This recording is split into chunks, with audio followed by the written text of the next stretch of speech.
What do you do if you run out of power?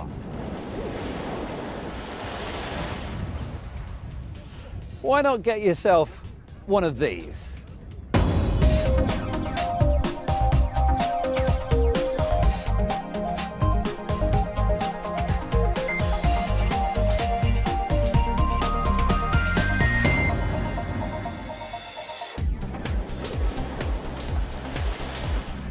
Welcome to Click, I'm Spencer Kelly, and welcome to one of the strangest places I have ever been, where the Earth is literally alive with energy. So much so that the country gets its power by simply plugging into the planet.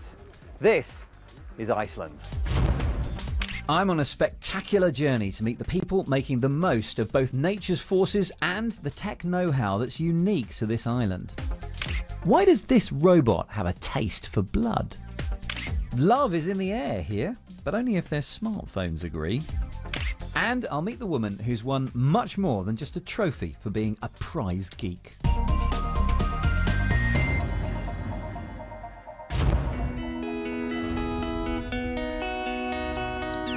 Time for Click to get up and go. And this time, we're heading towards the top of the world.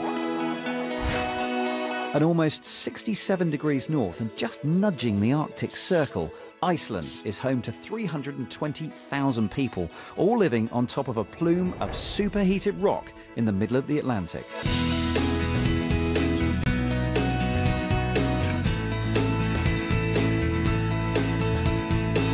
The volcanic activity that formed the island 50 million years ago still churns away today, continually changing a landscape that is both otherworldly and completely spectacular.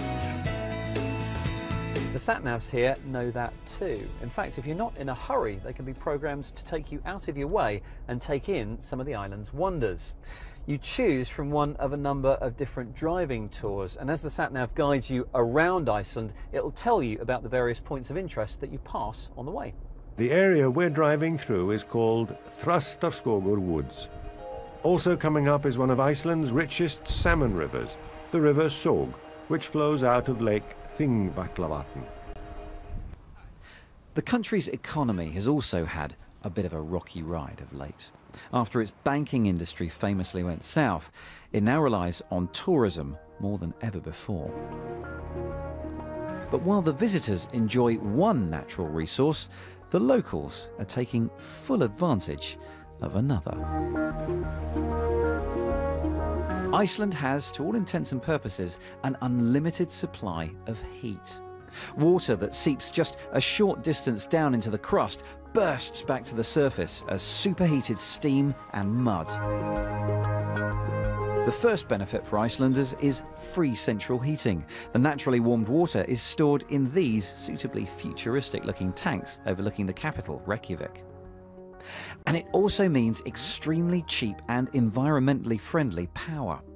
The high-pressure steam is used to turn turbines at geothermal power stations hiding away in the sulphurous mists.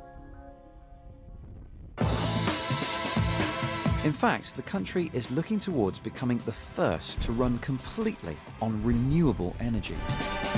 And it's got so much of the stuff, it's now inviting technology companies to relocate here to have some of it. Behind most large companies in the world these days are these things, computer servers. They're used to store all of the data and do all of the number crunching. In fact, if you do any cloud computing, your emails and your documents will be stored in data centers like this.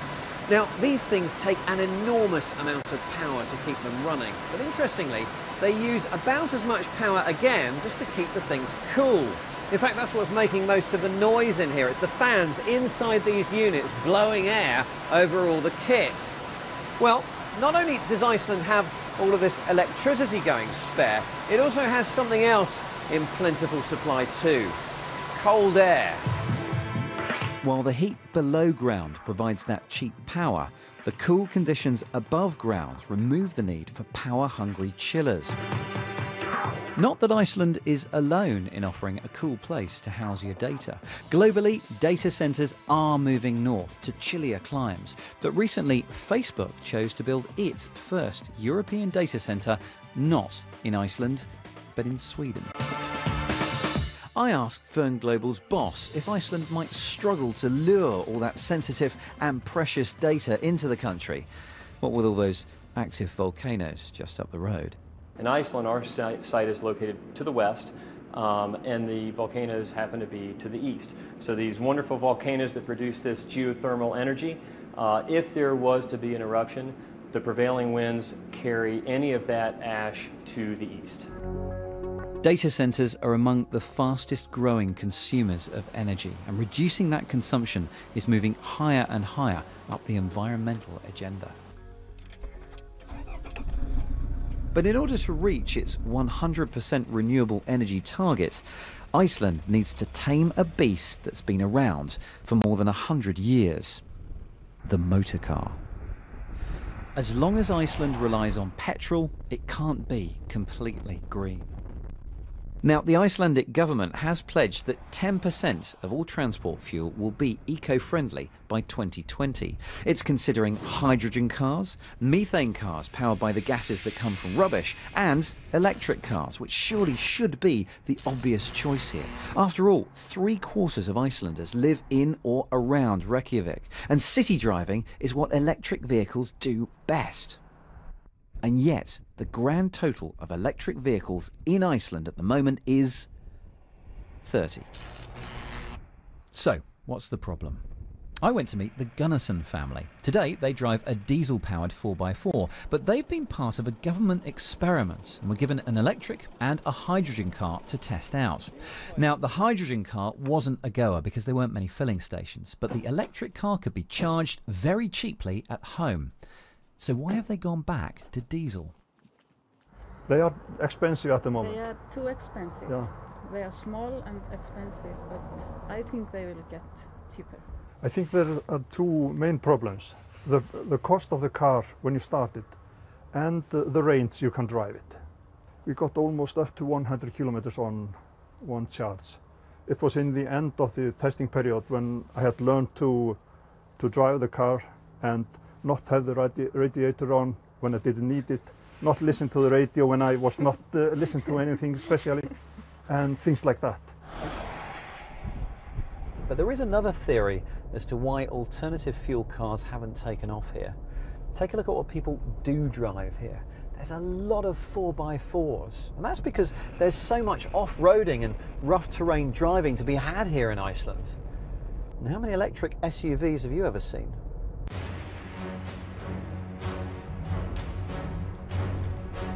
One man, at least, is undeterred. He's an electric fan, as in fanatic, not actually a fan. Although it was quite windy when I chased him up a hillside on his two-wheeled electric vehicle of choice.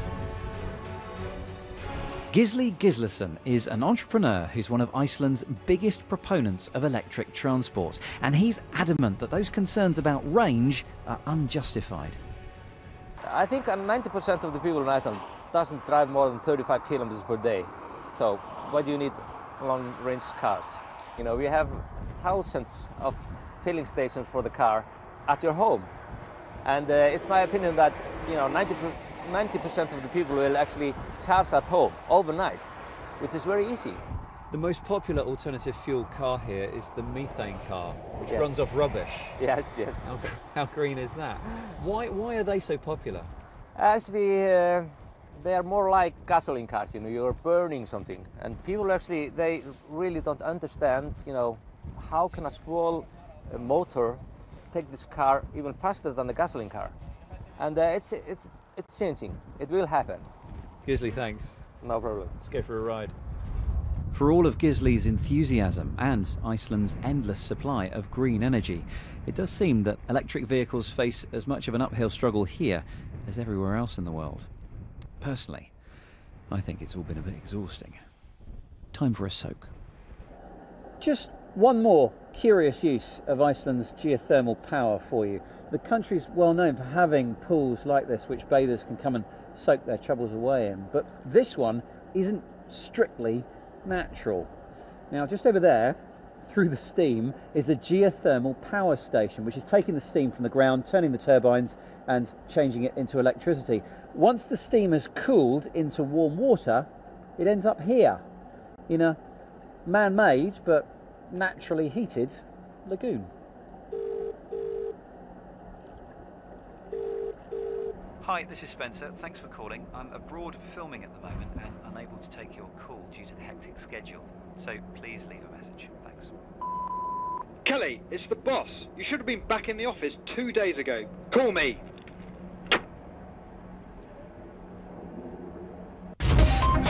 And back to Iceland in a couple of minutes after this week's tech news, which starts with Microsoft. Its original Surface tablet didn't sell well. In fact, it cost the company $900 million in written-off unsold stock. But undaunted, it's launched new versions of its Windows 8-powered tablet. Dubbed Surface 2, it sports a faster processor, higher resolution screen and camera, and improved battery life. Pricing for the lower spec RT models with 32GB of storage starts at £359, while the most expensive Surface Pro 2 with 512GB costs £1,439. 19 so-called reputation enhancement firms have been fined a total of £219,000 after being outed for writing fake online reviews for their clients. Operation Clean Turf lured the companies by posing as a non-existent Brooklyn yogurt shop that had attracted a chilly online reception. Charging as little as $1 a post, some of the companies deployed an army of bogus online personas tasked with defrosting the shop's online presence. In the week that the fingerprint security feature in Apple's new iPhone 5S was hacked by Germany's Chaos Computer Club, a fake advert has fooled some users into believing that upgrading to the new operating system iOS 7 will make their Apple mobile device waterproof. The ad spread via social media sites and was so convincing that many broke their gadgets, putting it to the test. Unlike Sony's Xperia Z range, Apple's mobile products are not waterproof. And finally, if you're wondering why the professional pilot is getting out of the very expensive fighter jet, then you're in good company. Boeing has revealed a retrofitted F-16 that can be flown remotely from the ground. During the test, 2 on-ground pilots manoeuvred the plane through 9 Gs of acceleration up to a top speed of Mach 1.47. That's nearly 1.5 times the speed of sound to you and me. The fighter was tailed by 2 chase planes and it had a self-destruct system installed, which fortunately wasn't needed.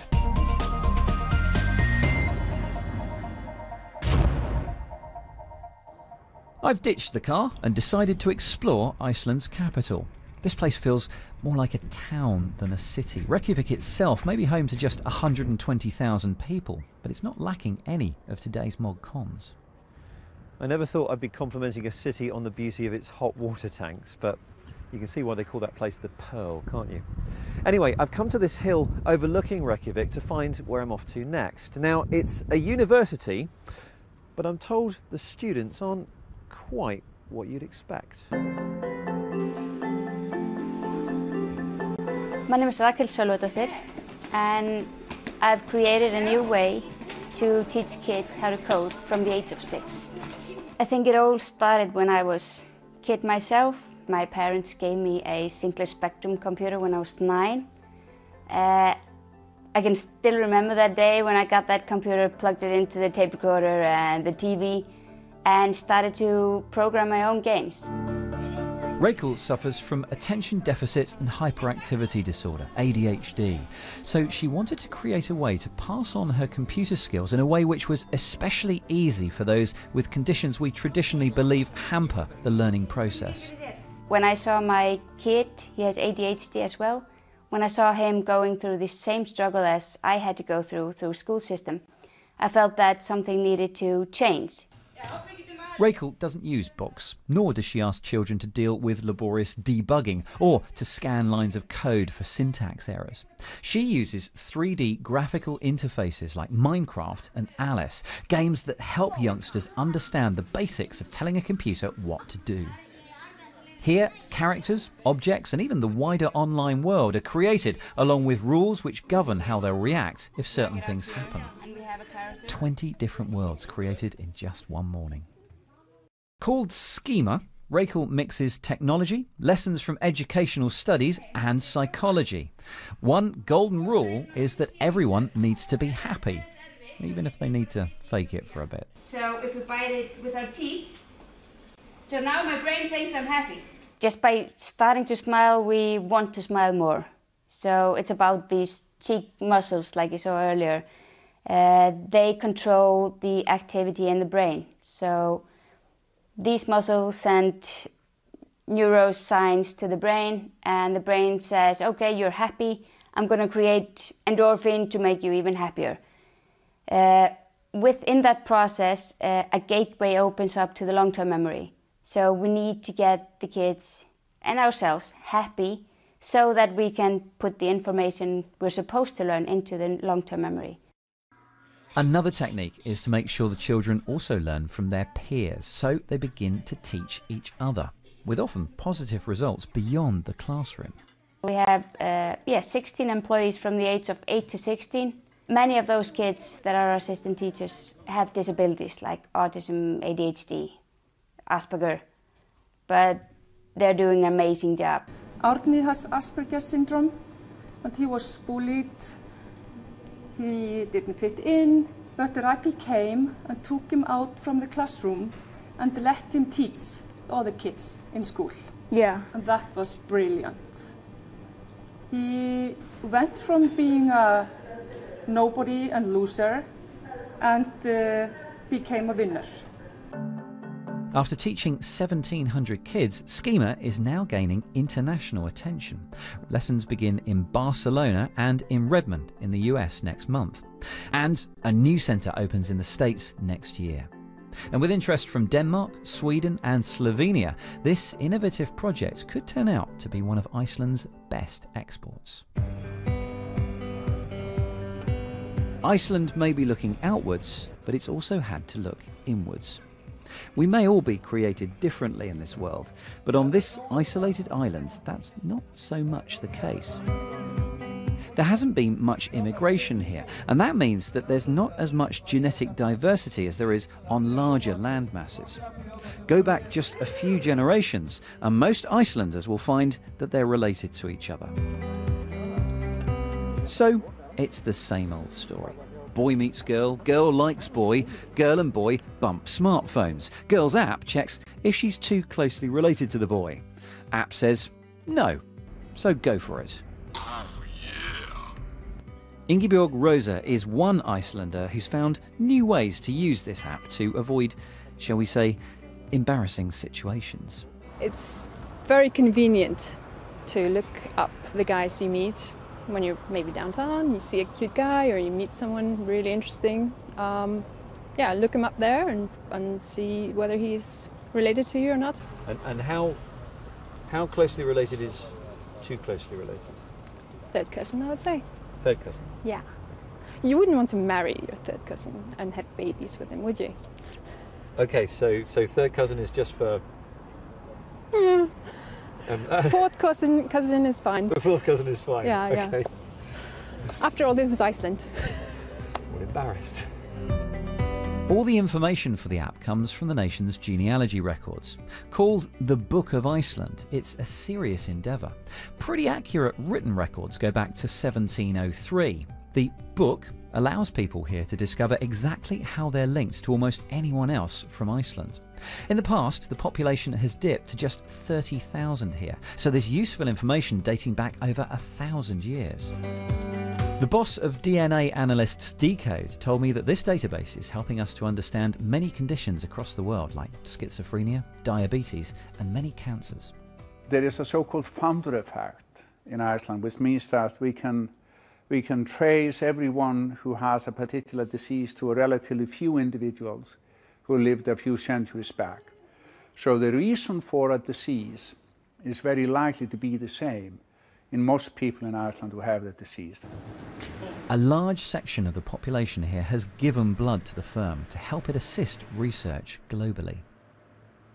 Now, once these samples are taken, they're not just kept for weeks or even months. It makes sense to keep them for as long as is possible for research or pattern matching that might happen years in the future. And that's why the blood of Iceland ends up here in this biobank of 500,000 samples, the oldest of which was taken 15 years ago. And the reason that even that sample is still good today is that the temperature in here is -26 Celsius. or as Icelanders call it, mild. So, as the robots continue to serve up these samples, hopefully those discovering their personal connections to each other won't get such a frosty reception. And believe it or not, here we are in the middle of Reykjavik playing Cupid, because those two hadn't even met before we asked them to bump their phones together. So who knows where that might lead. Although I do have to tell you, they did walk off in separate directions at the end. There you go. Now that's one way to use your smartphone. Here are quite a few more, courtesy of Kate Russell and Webscape. You don't need your own blood bank or shelves stacked with ancient record books to chart your family history, because wherever you are in the world, you can go online and have a website do most of the hard work for you. That's exactly why MyHeritage has over 75 million users who've collectively compiled almost 30 million family trees using the simple build and research interface on their website. We'll just add another limb to the family tree. As well as searching through millions of records and completed family trees manually, once you start adding details to your own clan collection, the smart search technology will automatically start scanning historic records and other trees for any connections it can make for you. It might take a little while for the results to come back, but once they do, who knows what you'll discover. The basic features are free to use, including apps for iPhone and Android. You can even invite your family to collaborate and build the tree together. There are naturally premium upgrades for more detailed trees and storage for images, as well as deeper historic searches. We'll just add another limb to the family tree.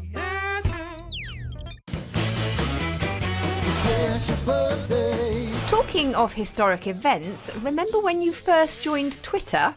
For Click, it was the 11th of July 2007. You can find out your Twitter birthday at the rather naffly named site of the same name. One of Twitter's best kept secrets is @MagicRex, an experimental account you can follow to receive direct messages if anything is happening inside your social graph that you should be aware of. For example, when several of the accounts that you follow all follow a new user. Like this notification that I received recently.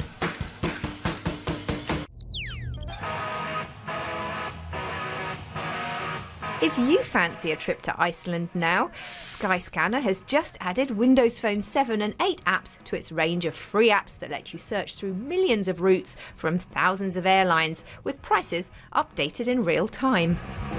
I am a passenger, and I ride and I ride.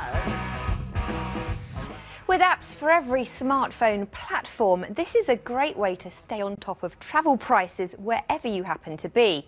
And in the Windows Phone apps, you can add a tile to your homepage to track a particular flight, with a price updating automatically every hour.